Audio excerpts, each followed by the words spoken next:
This is Everyday Tension. Real stories based on real experiences about everyday conflicts people rarely talk about.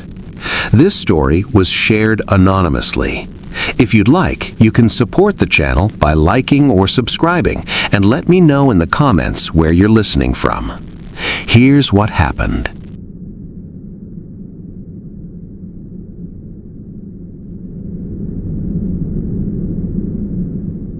I guess I should start by saying, I never thought something like this would happen to us, to me and Amelia. We've been married for 2 years, 2 really good years, and things were pretty normal. We both work. I'm in logistics, she's a graphic designer. We live in a small apartment in the city. It's not perfect, but it's ours. We share the bed, we share the bills, we figure things out together. So when she suggested we finally take a proper trip to visit her parents in their hometown, I thought it was a great idea. I'd met them before, of course, at the wedding and a couple of quick visits, but never for more than a day or two. Never stayed overnight in their house. Amelia always said they were traditional, but that word meant different things. I figured it meant they went to church, didn't swear, maybe voted a certain way. I didn't think it meant this. The trip there was long. It's a 7-hour drive if the traffic is kind, which it wasn't. We listened to podcasts for a while, then just music, then nothing for long stretches. The landscape changed from city to suburbs to flat, open farmland. Amelia was quieter than usual. She'd mentioned little things about the town as we got closer. The diner that used to be good, the old movie theater that closed down. She pointed out the high school. There was a fondness in her voice, but something else, too. A tightness. I asked if she was okay. She said she was fine, just tired from the drive. She reached over and held my hand for a minute, then let go to adjust the air conditioning. We pulled up to the house in the late afternoon. It was exactly the kind of house you'd picture. White, 2-story, with a big porch and a perfectly mowed lawn. A large oak tree in the front. It looked peaceful. Sarah, Amelia's mum, came out the front door before we'd even turned the engine off. She was wiping her hands on a dish towel. She smiled, a wide, practiced smile, and waved. Robert, her dad, appeared from the side of the house, wearing work gloves. He'd been raking, even though the yard looked spotless. We got out, stretched our legs. The air smelt like cut grass and something sweet, maybe flowers. The greetings were warm. Sarah hugged Amelia for a long time, then gave me a quick, firm hug. Robert shook my hand with a strong grip, looked me in the eye, and said, "Good to see you, son." He always called me son. I used to think it was nice, a way of including me. Now I'm not so sure. We hauled our bags out of the trunk. We packed light, just one suitcase to share, and our toiletries in a small bag. Sarah led us inside, talking about the drive, the weather, asking if we were hungry. The house was clean, not just tidy, but deeply, almost unnervingly clean. Everything had a place. The furniture was older, solid wood, and there were doilies under lamps and framed cross-stitch sayings on the walls. Things like, "Bless this home," and faith, family, friends. It was quiet. No TV on, no radio. Just the hum of the refrigerator from the kitchen. Sarah showed us upstairs. "We've got you in the front room," she said, her voice cheerful. She opened a door to a bedroom. It was nice. Sunlight came through the curtains. There was a dresser, a small closet, and a full-sized bed with a floral quilt. It looked comfortable enough. "The bathroom is just down the hall," she added. She stood in the doorway, not entering the room. She gestured toward the bed with a little wave of her hand. "We hope you'll be comfortable." There was a pause. She didn't say, "You two," or "The bed is for both of you." She just said "you," and gestured. It was a small thing. So small, I almost didn't catch it. but there was a formality to it that felt off. I just figured she was being a careful hostess. We thanked her. She smiled again, that same smile, and told us dinner would be at 6, then turned and went back downstairs. Amelia dropped her purse on the bed. "Well, here we are," she said. She sounded relieved. I think we both were, to be out of the car. We unpacked a few things, putting our clothes in the dresser drawers. I remember thinking how domestic it felt, putting my socks next to hers in a strange dresser. It felt like we were claiming the space, just a little, making it ours for a few days. Dinner was at 6 on the dot. Meatloaf, mashed potatoes, green beans, homemade rolls. The food was good, solid. Robert said a prayer before we ate, thanking God for the food and for the safe travels of the children. The conversation was polite. They asked about my job, about the traffic.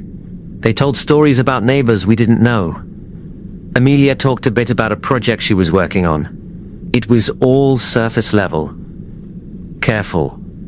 I could feel Amelia tensing up beside me, just slightly. Her shoulders were a little stiff. She laughed at one of her dad's jokes, but it sounded higher than her normal laugh. After dinner, Amelia helped her mum clear the plates. Robert motioned for me to follow him. "Let's let them handle the kitchen," he said. "I want to show you something in the den." I thought maybe he wanted to show me a family photo or a trophy or something. We walked down the hallway. Instead of going into the den, he stopped near the foot of the stairs. He turned to me. He cleared his throat. He put his hands in his pockets, then took them out.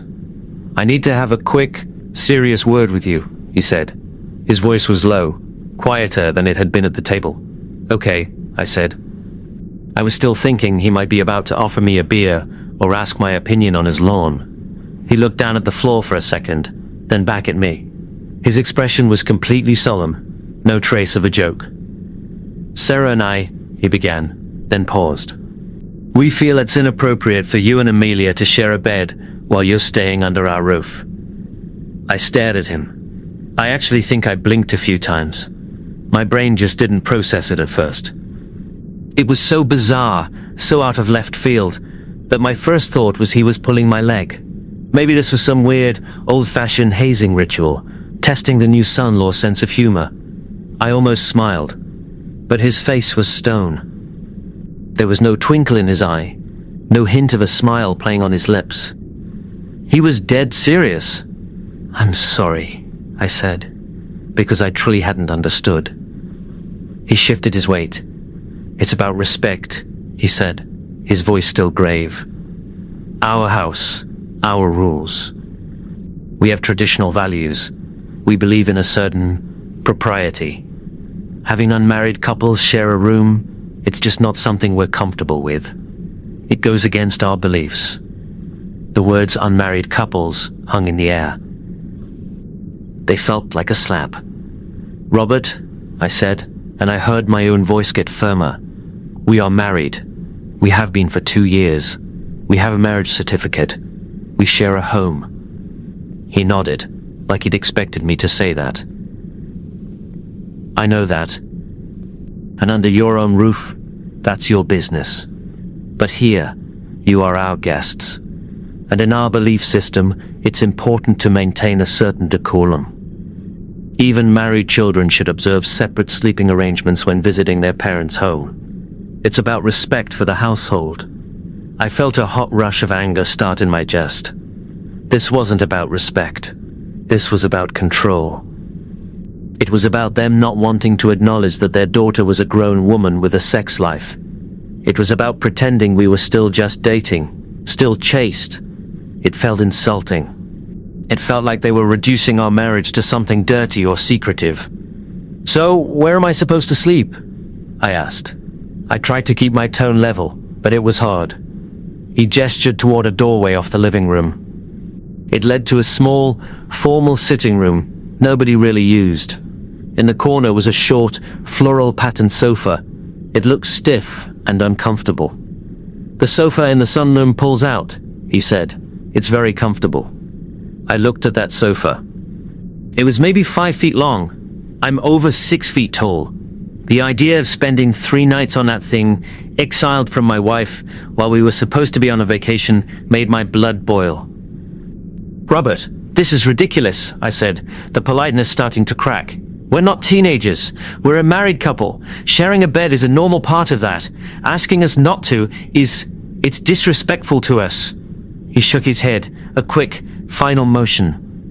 "The rule is the rule. We're not changing our beliefs for convenience. I expect you to respect our wishes while you're in our home." He said it like it was the last word, like he'd just explained that the sky was blue, and that was that. He walked back toward the kitchen, leaving me standing there in the hallway. I just stood there for a minute, my heart pounding. I was furious, more than furious. I felt humiliated, and I felt a sudden, protective rage for Amelia. What were they putting her through in the kitchen? I found her in the dining room, putting away the leftover meatloaf. Sarah was at the sink. Amelia looked up at me, and she saw my face immediately. Her own expression changed from neutral to alert. "What's wrong?" she asked quietly. "Your dad just pulled me aside," I said. I kept my voice down, but it was tight. "He says we can't sleep in the same bed. He wants me to sleep on the sofa in the sunroom." Amelia's eyes went wide.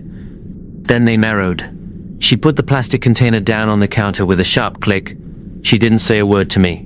She turned and walked into the kitchen, right up to her father, who was drying a pan. "Dad, what is this?" Robert put the pan down. Sarah turned off the water. The room got very quiet. "It's a house rule, Amelia," Robert said, using the same calm, firm tone he'd used with me. "You know how we feel about these things." "What things?" Amelia's voice was rising. "What things? We are married. He is my husband. Since when is it inappropriate for a husband and wife to share a bed?" Sarah chimed in then, her voice sharper than I'd heard it all day. "Amelia, you should have told him about our rules before you came. It's common courtesy. Now you're putting us all in an awkward position." That set Amelia off. "Awkward position? You're in an awkward position. You're telling my husband he can't sleep with me. In what universe is that okay? These aren't rules. This is you trying to control us. This is you disrespecting my marriage." "We are not disrespecting anything," Robert said, his own voice getting louder. "We are asking for respect for our home and our values. You are our daughter, and you are under our roof. I'm a 30-year-old woman. I don't live under your roof. I'm visiting as a guest with my husband. You don't get to treat him like some boy you don't trust." "It's not about trust," Sarah started. "Then what is it about?" Amelia shouted. "What is it really about? Are you embarrassed? Ashamed? Do you think we're going to, what, desecrate your precious guest room? It's a bed. We sleep in it. Together. Because we're married." The argument went in circles after that. It was less of a conversation and more of people yelling their same points over each other. Respect, values, marriage, control, boundaries. The words lost meaning after a while. Sarah accused us of deliberately causing trouble, of not wanting to fit in. Amelia accused them of being manipulative and childish. Robert stood his ground, a wall of stubborn tradition. I mostly watched. I was too angry to speak without yelling. I saw the pain and fury on Amelia's face, and it made me want to put my fist through a wall. This was supposed to be a nice visit. This was her family, and they were picking this hill to die on. Finally, Amelia threw her hands up. "Forget it. Just forget it. This is insane." She turned to me. "Come on." She grabbed my hand and pulled me out of the kitchen, away from her parents' stony faces. We went upstairs, back to the bedroom. She slammed the door shut, not hard, but with a definite finality. She leaned against it, her eyes closed. She was breathing heavily. "I can't believe them," she whispered. "I actually can't believe them." We stood there in the quiet room. The anger was still there, buzzing in the air, but underneath it was a deep, tired disappointment. "What do we do?" I asked. She opened her eyes. They were bright with unshed tears, but her jaw was set. "We sleep in this bed," she said. Her voice was flat, determined. "Together. We are not separating. That's the whole point. If we give in, we're saying they have the right to make this rule. We're saying our marriage is negotiable in their house." "It's not." I nodded. That's exactly how I felt. It wasn't about the comfort of the bed anymore. It was about the principle. A stupid, simple, basic principle. "Okay," I said. We got ready for bed in silence. Brushed our teeth in the bathroom down the hall, quickly, hoping not to run into anyone. We changed into our pajamas. The bed was a standard full size, which is fine for us at home, but it felt smaller in that room, with the tension hanging over it. We both got in. We turned off the lamp. It was dark. We didn't talk. We just lay there, side by side, not touching at first. I was listening for footsteps in the hall, for a knock on the door. Nothing came. The house was silent.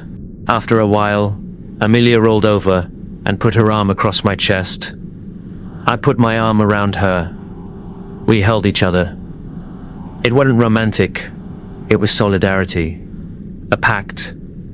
I didn't sleep much. The bed was okay, but my mind was racing. I kept going over the argument, the look on Robert's face, the sound of Sarah's voice. I thought about getting up and leaving right then, in the middle of the night, but that felt like letting them win too. So we stayed. The next morning we got up early. We showered, dressed, packed our bags. The suitcase was half empty, but we folded everything neatly and zipped it up. We carried it downstairs. Sarah was in the kitchen, making coffee. She looked at the suitcase, then at our faces. Her expression was tight, pinched. "We're leaving," Amelia said. Her voice was calm, empty of the heat from the night before. It was just a statement of fact. "Amelia, don't be dramatic," Sarah said, but her heart wasn't in it. She sounded tired. "It's not dramatic. The visit is over. We're not welcome here as a married couple, so we're leaving." Robert came in from the backyard. He saw the bags. He didn't say anything for a minute. Then he said, "So that's your decision, to disrespect our home?" Amelia looked at him. "No, Dad. Your decision was to disrespect my marriage. This is just the consequence." There were no more big arguments. Just a awful, heavy quiet. We said stiff, formal goodbyes at the door. "Drive safe," Sarah said. "Thank you for having us," I replied, the automatic politeness feeling like ash in my mouth. We put the bags in the car and got in. We drove for an hour before either of us spoke. The fields rolled by, green and endless. "I'm sorry," Amelia said, finally. She was staring out the passenger window. "You have nothing to be sorry for," I said. And I meant it. She'd stood up for us. For me. For what was right. I hoped it would be different. I hoped they'd see you and see us and just get it. I know. We stopped at a gas station for coffee. The coffee was bad, bitter and burnt. We drank it anyway. The normalcy of the gas station, the people coming and going, felt strange. Our little drama in that perfectly clean house felt a million miles away, and yet it was sitting right between us in the car. The rest of the drive was quiet. We got home in the early afternoon. Our apartment felt small and familiar, and ours. We dropped the bags by the door. We didn't unpack. We just went and lay down on our own bed, in our own room, and slept for a few hours. That was months ago. We haven't been back. Amelia talks to her parents on the phone sometimes. Short conversations about nothing important. The weather, a cousin's graduation. They don't talk about the visit. It's like it never happened, but it's also the only thing that happened. It's this huge thing just sitting there, unmentioned. Sometimes I think about that sofa. I think about how I would have felt, lying there alone, listening to the house settle. I think about how small they wanted to make us, how they wanted to put us back into separate boxes, like we were kids again. We didn't let them, but winning that tiny battle, by squeezing into that bed and then leaving, it didn't feel like winning. It just felt sad and exhausting. Amelia doesn't cry about it anymore, but sometimes I'll catch her looking thoughtful, a little distant, and I know she's thinking about them, about the divide.